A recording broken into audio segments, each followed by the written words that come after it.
Okay, so how can I help? Bring me up to speed. What is happening? So, a couple of questions. So thanks for having me here. Super excited to be on board. So just as context or backup or Mhm. whatever. So I went through 10K and OGA at the start of 2021. So it's a few Okay. years now. Yeah. Had a slow start, as always, growing pains of a new business, doing really well now and loving it. So definitely in the three figures, and for next year, moving in, hopefully with a plan to move into 200K. I'm in the low 100s, so super excited about that. I watch a lot of the stuff that you do, monkey see, monkey do, as you go forward. So a couple of things that I just implemented was a scholarship. Just had my first one, announced the winner today. Nice. Love that. Super excited about that. Yeah. So that's part of one question. So I have several questions. Don't know how much time we have to or which we can address. But part of the scholarship question is how to really leverage the non-winners and to really, not only from their perspective to give them support, but also from a business perspective. So that's number one. Yeah. The other thing I'm about to launch is an alumni group, also modeled after what you're doing. And I have two core questions there is as people come through my program and graduate, I also have a membership program that they can join to stay on. But I'm starting the alumni group, free group, no coaching or anything like that. So one question is, how do you really position it with people as they're leaving the core program to really understand there is no coaching there? Because some of my people are like, oh, I'll just go there. I don't need to continue with you. Transform. The other part of the alumni question is really, how do you leverage it, again, from a business perspective? Right. Find that balance. And I've seen some of the things that you do is, offer testimonials in exchange for a workshop or, giving value to them, but also leveraging from a business. So, Okay. So let's do the scholarship first, because that one's pretty simple. Sure. So what we do is have the scholarship. Yeah. And the scholarship intention is really, truly for people who are not financially capable of working with me. Yeah. And so what we've done behind the scenes, so this is not front facing, is we have a partial scholarship offer which is really, and it's a little bit off sort of the initial deposit, but really what it is, it's a longer payment plan. Okay. So we award the winners. Yeah.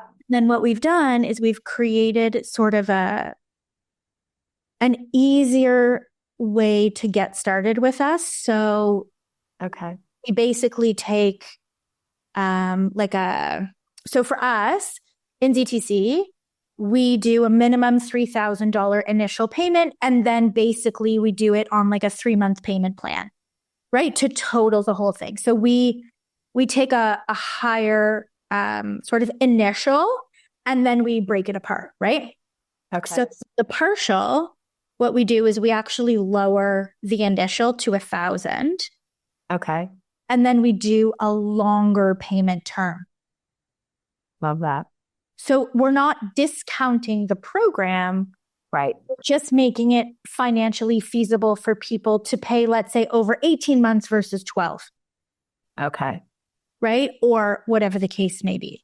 In our case anyway, right? Yeah. Like we would have, an 8-month, we would never go beyond an 8-month payment plan. So now we have a 12-month payment plan. Okay. Right? So for you can then offer a partial scholarship to people who, maybe it's, maybe you're going to offer them a 6-month payment plan or an 8-month payment plan. Yeah. Fully explaining that they will be paying for the program beyond the duration of the program. Right. But I love what you said about positioning it as a partial scholarship, right? So they're winning just in a different way. Like they're not the primary winner. Exactly. So then what we do is we email everyone who applied for the scholarship and didn't win. And we say, you know, so sorry that you didn't win, but you know, my goal is to work with as many people as possible because I know that you need this and I know that this is going to really help you. And I understand that finances are a thing. So I would love to extend a partial scholarship to you. I don't give them any details. Okay. I would love to extend a partial scholarship, which would allow you to get started now. If that's something you're interested in learning more about, reply to this email, or I would actually have them jump on a call, you know, call, and I'll happily give you all the details. Right? So a percentage of the people who apply will absolutely take the partial scholarship. Okay. Love it. So that's how we do it. We do it twice a year. Yeah. And we just track it, right? So out of X number of applicants, you know, -2, because we award, well, last time we awarded 3 scholarships. So whatever, it doesn't matter, right? So let's say you get 10 people to apply. You award 9 the partial. You'll see how many people actually take the partial. And then based on your enrollment goals for the month, you will then know how many front-end applications you need in order, right? So for us, we know we need, let's say, 500 applicants in order for me to have 35 people take the partial. Okay. Right? So just track it over time. Okay. Just another quick question on that is because I believe you also offer your scholarship to existing clients. Yes, we do. Past clients. Yes, we do. So how does that work as far as the reward for them? Yes. So we awarded it. So that's why we started offering 3. So we allocate 2 to non and 1 to a client or a past client so this time it was to Mary Kay Irving, who has, I can say this because it's very public. She puts it all over her Facebook. She was heavily into battling cancer, like heavy. And she was a client of ours for a long time. Yeah. I did really, really well until her diagnosis. And so we felt like out of all of the clients that applied, you know, she won it. And the whole company votes. So that's really what we do. So we didn't, when I first started doing it, it didn't even occur to me that current clients would apply because clearly they can financially afford it because they're a client. Like it didn't occur to me, but you know, they did. And so we had to sort of revamp the policy towards it to be like, oh, okay, we're now going to have 2 non-clients and 1 spot allocated for a current or past. And sort of the same rules apply. So like when I go through the applications, I'm looking for military, I'm looking for catastrophic disease, I'm looking for death, I'm looking for nonprofits, I'm looking for those types of things. I'm looking for single parents. I'm looking for some type of element that clearly would make it, you know, extraordinarily difficult versus someone who is in a 2-income earning household with multiple degrees under their belt and a full-time job, you know, like just doesn't want to spend it and therefore doesn't think they have it. Right. Right. Yeah. So that's sort of my filter is I'll literally filter through and search for nonprofit, military, death. Like I search for those words because we get hundreds of applicants, right? So I sort of narrow it down to like 100 and then we narrow it down and whatever. Okay. That's how we do it. Love it. Thank you. Super helpful. Yeah. Okay. So now in terms of Ascension, I'll tell you where the alumni came from and I'll be fully transparent knowing that other people are watching this. The alumni came for a couple of reasons.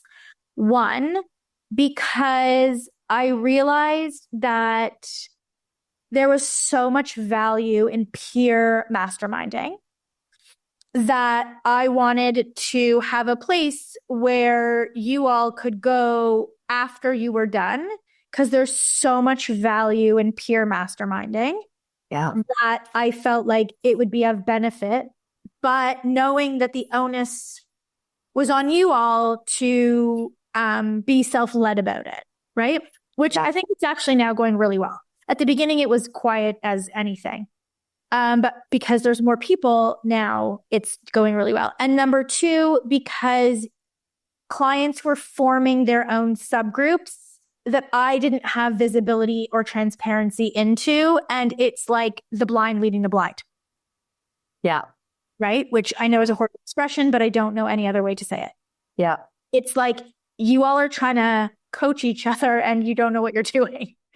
So I wanted some of my more senior people who, for whatever reason, were just not working together anymore, able to sort of do that. And then also to have like the collective way in. And then also, honestly, for me to have visibility so that I can jump in when, and I do, not often, but when I see something going awry or when I see something where I'm like, I need to tell you this or you're going to fuck it up, I do jump in. Yeah. Right? I will jump in.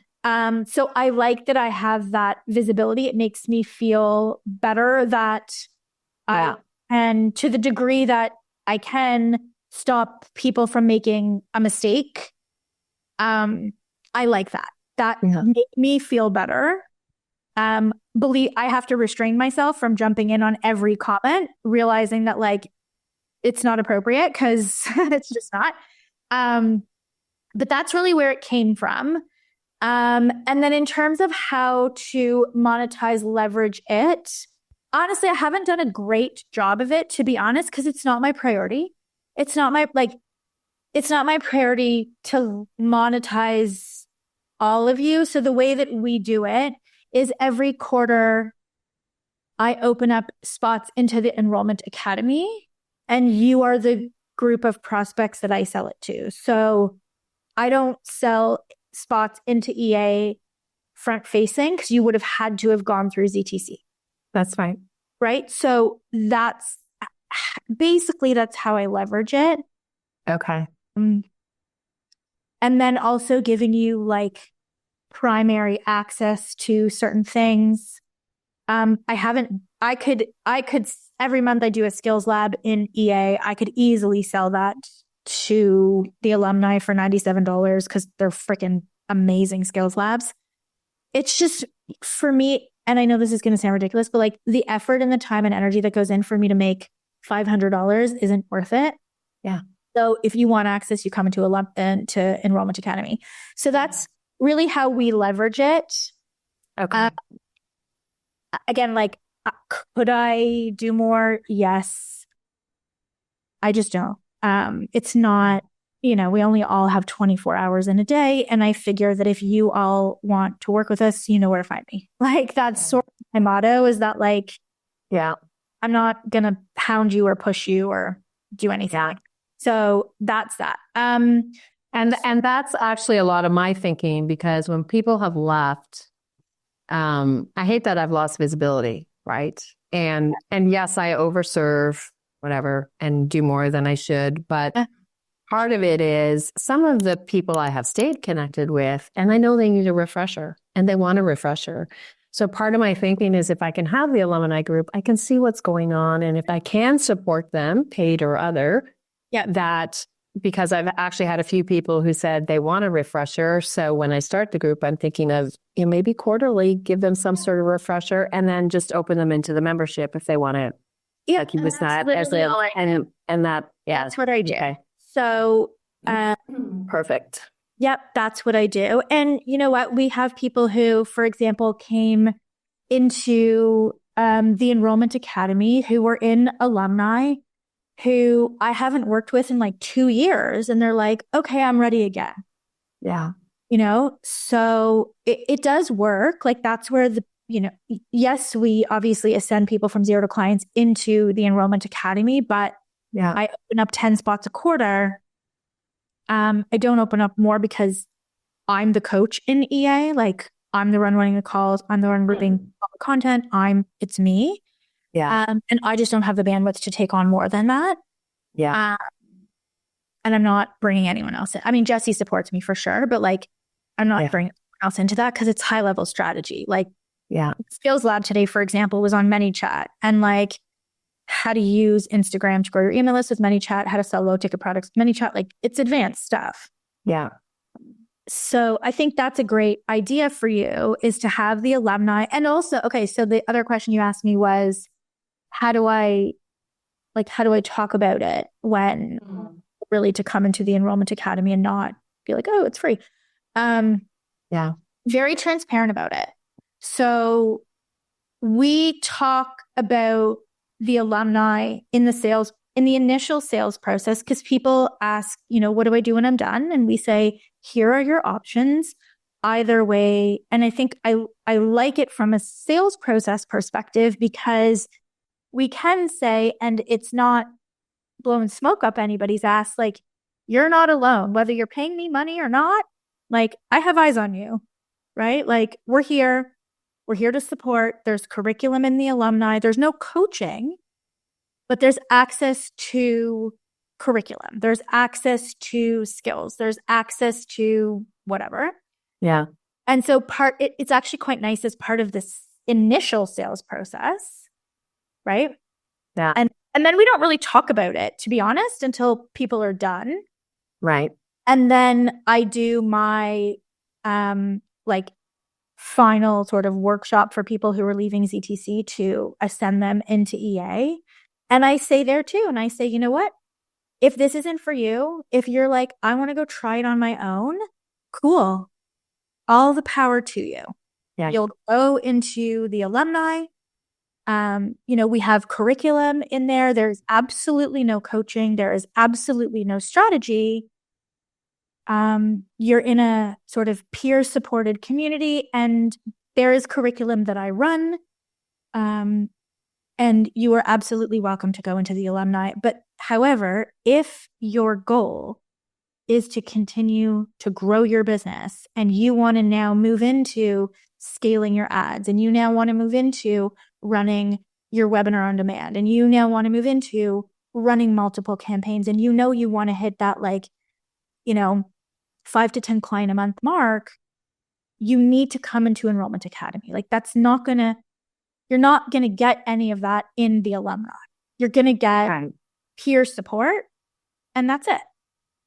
And if I see you making a big mistake, I'm going to jump in and tell you, but that's where it ends. So it's entirely your call. And that's literally how I sell it. Love that. Yeah. Okay. And when you say curriculum in the alumni group, what does that mean for you? So I think I just use that word because it's easy for people to understand, versus if I said like events, they'd be like, events, people think in person. So this is curriculum. Like, this is Spotlight. Yeah. Spotlight, pick my brain. This is curriculum, because I don't want to say coaching. I don't want to say pick my brain. So I say, there's events and some curriculum. Okay. That I say we have a calendar of, maybe a better word would be a calendar of offerings that you can decide if you want to come into the alumni. I don't spend time explaining what the alumni is. I just say it's available to you. It's available to you. Should you want it? And I think, the degree, again, I used to have a lot more things happening in the alumni, and nobody participated. So I just pulled back. So I'll just tell you, less is more. I do think that that's indicative of, again, the alumni. A percentage of the people in alumni are still gung-ho, a bigger percentage are not. And that shows up in participation. Yeah. And I remember that when you first opened it, there was all kinds of offerings. Yeah. But yeah, there wasn't a lot of uptake, if I can put it that way. Which again, I'm not surprised. Now I'm not surprised because I can see it. Right. So I would say start with one thing a month that you do. Yeah. Well, and I was thinking, so I work with menopausal women to help them lose weight primarily. So I was thinking very similar to what you're doing, like spotlight someone, a success story, because that will be inspirational for them, and then troubleshoot something. So very similar thing. And really just maybe on a quarterly basis, have some sort of gathering, but also kind of using to kind of bring them into the membership if they're looking for a little bit of additional support. But I think a big part for me is just keeping a pulse. Yep.